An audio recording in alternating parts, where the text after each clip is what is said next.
Ang Biblia pulong kini sa Dios, kini ang kamatuoran ug ang kinabuhi ug alang kini sa tanang mga tao. Siguro igso naa kini sa imong panimalay, apan wala lang kini nimo tagay ug dakong bili. Niini nga video atong pagasusihon ang mga pagpamatuod mahitungod sa Biblia.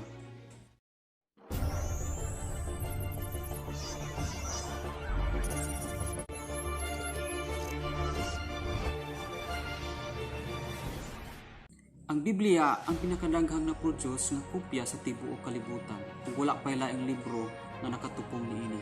Matud pa sa Gideons, sa Wycliffe, sa Biblica International Bible Society nga sa Amerika adunay 168,000 nga mga kopya matag adlaw nga na-produce ug nahatag ngadto sa mga tawo. Matud pa sa Guinness World Record nga ang Biblia is the best-selling book of all time. Ug gibana-bana kini nga naa kini more or less 5 billion copies nga na-distribute sa tibuok kalibutan ug nagpadayon pa kini taas hangtod karong mga panahon. Ang Biblia is inspired by God. Buot pasabot igsoon nga ang Dios may galamdag ug gadikta sa mga tagsulat niini. Busa lahi kini sa ubang mga libro.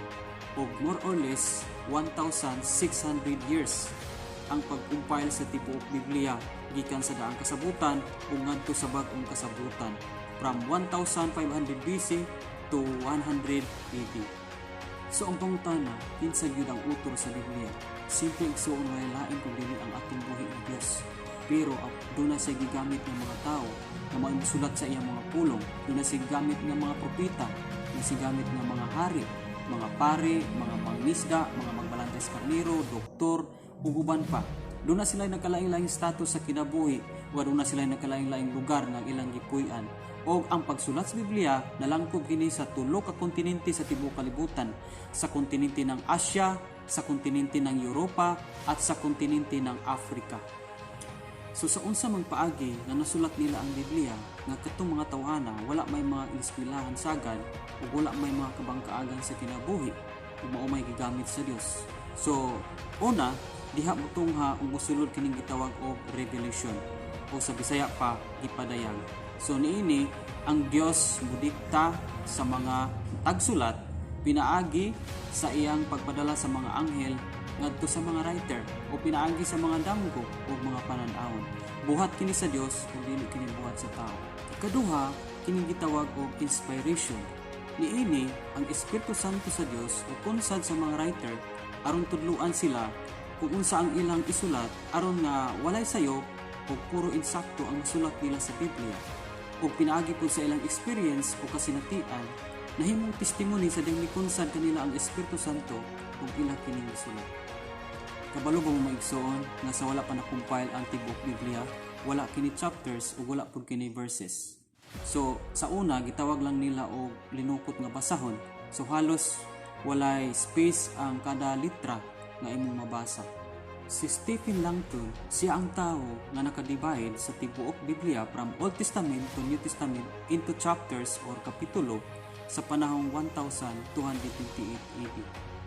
So ang karaang kasabutan, gibahin-bahin siya ngadto sa bersikulo o verses ni R. Nathan sa panahong 1448 AD.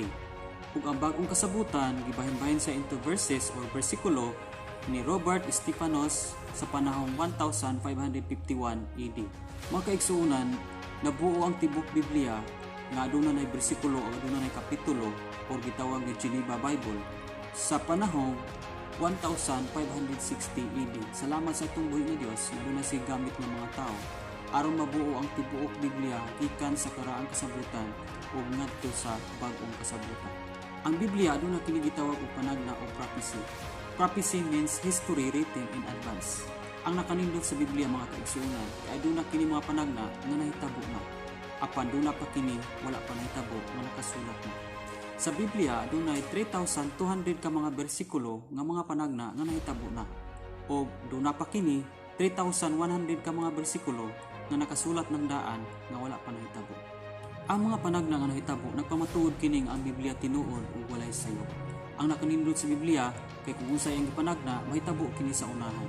So, like for example, sa gipanagna nga Misaya, no sa karaang kasabutan adunay 125 ka mga bersikulo nga mga panagna mahitungod sa Misaya. O pag-abot sa bag-ong kasabutan natuman kini.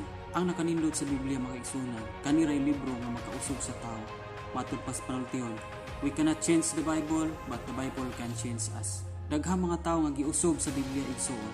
Sama sa gingon sa ikaduhang Korinto 5:17, ang pulong sa Dios nagaingon, kay bisan kinsa nga nahiusa kang Kristo, bag-o na siyang binuhat, ang daan miagi na ug ang bag-o miabot na. Daghan sa una nga naulipon sa ilang makasalanan nga karon nga alagan na sa Ginoo. Daghang mga adik sa una nga karon nga bag-o na. Daghang bayador sa una nga karon nga pastor na. Daghang untang mag-suicide sa una apan karon puno na sa paglaom. Daghang mga napriso nga karon nagpagamit na sa Ginoo. Ako igsuon usakos gibag-o sa pulong sa Ginoo. Daghan ko mga bisyo sa unang panahon. Nakita nako kung unsa ko sa una.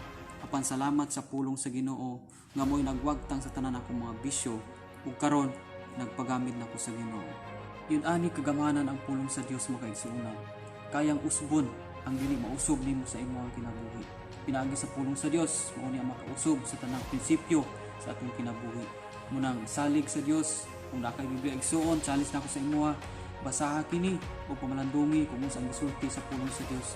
Kung duna kay mga pangutana diha sa Biblia matubag pinaagi sa gahom sa Dios. Duna kay mga pangutana nga wa pa nimo nasamti, ang Dios may mudikta pinaagi sa Espiritu Santo o masabtan nimo kung unsa imong purpose nga nabuhi ka o ganung natawo ka nining kalibutan. God bless mga igsoon. So mao ra to mga kaigsuonan, salamat sa paglantaw nining nga video. Kung duna mo mga suggestion, pwede lang i-comment ninyo sa comment section o unsa man mga topic nga mga pangutana ba nga inyuhang buot nga ipatopic sa sunod nga higayon. So i-type lang sa comment section diya sa ubos o ayaw kalimot sa pag-like, pag-subscribe o pag-share sa imong mga higala. Ingon man pag-click sa notification bell aron nga ma-update ka sa sunod akong mga video. Kita na punta sa sunod na po natin mga video. God bless.